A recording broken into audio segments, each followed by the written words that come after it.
Hi, Deric Rangell with Sentinel Realty Partners. I'm the broker owner, and in this video we're going to talk about a very important subject that impacts most estates, and that topic is a probate where there's a mortgage involved. Now, we get data, thousands of cases per year, and there's a huge number of probate cases that have mortgages. And one of the common things we see with these estates with mortgages is that the estate has no cash. Imagine taking over and being appointed to be an executor or administrator of an estate, and now you're dealing with, okay, I know I have a mortgage, I don't have authority, because until letters are issued, you have only good intentions, and the lender is not obligated to even speak to you because you have no standing yet. So from the time a petition is done to when letters are issued, it's frequently, upwards of 80 to 90 days. And in a mortgage situation, when you go delinquent past 90 days, they are well within their rights to file a notice of default. And in fact, they're obligated to. So this is why it's really important, if you're not sure how to have the conversation to ask for the extension and what to convey to the attorneys. Oftentimes these people, in the customer service and loan servicing, they're not specialists. And often you can get away with sending certain documents where you can now begin working with them. And once they start working with you, it's very difficult for them to advance the foreclosure when they've left the door open to have the estate have an opportunity to sell the property.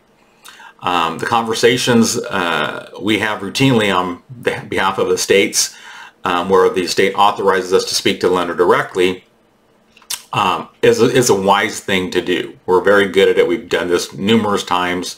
And oftentimes the attorneys prefer we have the conversation, and it's smart because we don't charge an hourly rate, and if you have them do it, it's going to run you $400 to $450 an hour for their time to sit on hold for a lender. So it's more expeditious. The key thing is that when you have someone, you have to know that they have the experience having done that, which we do, otherwise we wouldn't say so.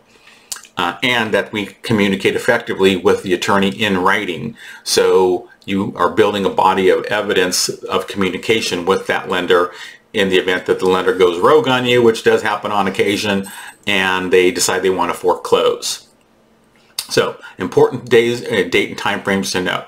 When a foreclosure is initiated, from the time that notice of default is recorded on the property, legally you have 3 months and 21 days.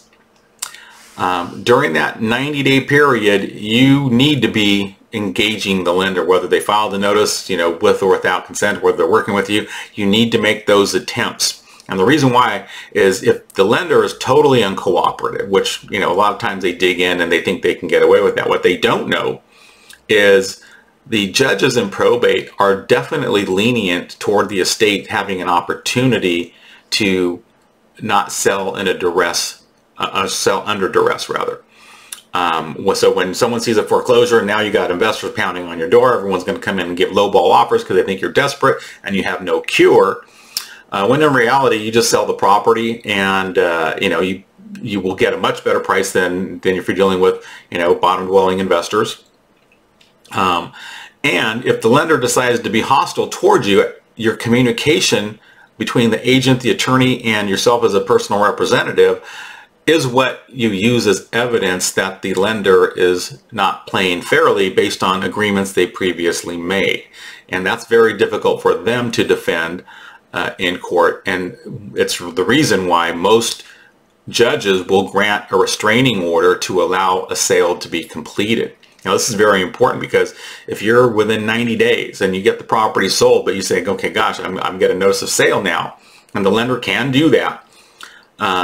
When they know that you're selling and they haven't given you an opportunity because it took a while to get an appointee appointed, what they're basically saying is, they have no interest in the estate preserving any of its equity, especially when they know that the borrower is deceased.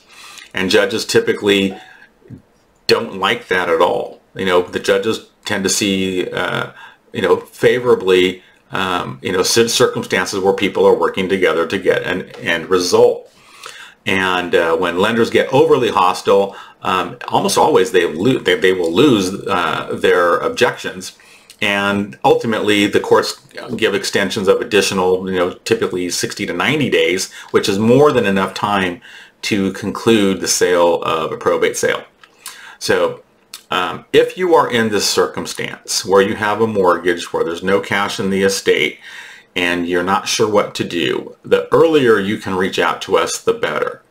If you've already done this and you're in the middle of doing it, the conversations must be had the correct way. And we're very, very good at getting those conversations complete with the lender, getting written understandings and extensions. And if you've never done it, you can think you're doing okay, and then all of a sudden you find yourself pressed with a very narrow calendar with days on it under a notice of sale situation. So that's something everyone should try to avert. We have a place on the email we sent you where you can schedule an appointment. It can be an in-person or it could be a telephone conversation. But if you have this situation, I urge you to pick up the phone, give us a call. Let's discuss the situation. Let's make sure your plan is going to achieve good administration and get a good result where the estate can maximize its sale and gain from the completion of a sale that's not made under duress. So we prefer that situation, but if you're in a pinch, we're also good at creating arguments and helping the attorneys with TROs in terms of stopping the foreclosure so that something can be done. But the earlier you do it, the better. So if you have that situation, you want to talk about it, please click on the link below, set an appointment. We'd love to meet with you about that and help you in your situation, or at least help you get clear about what your options are when we meet. So hopefully this helps you, and thank you so much for listening.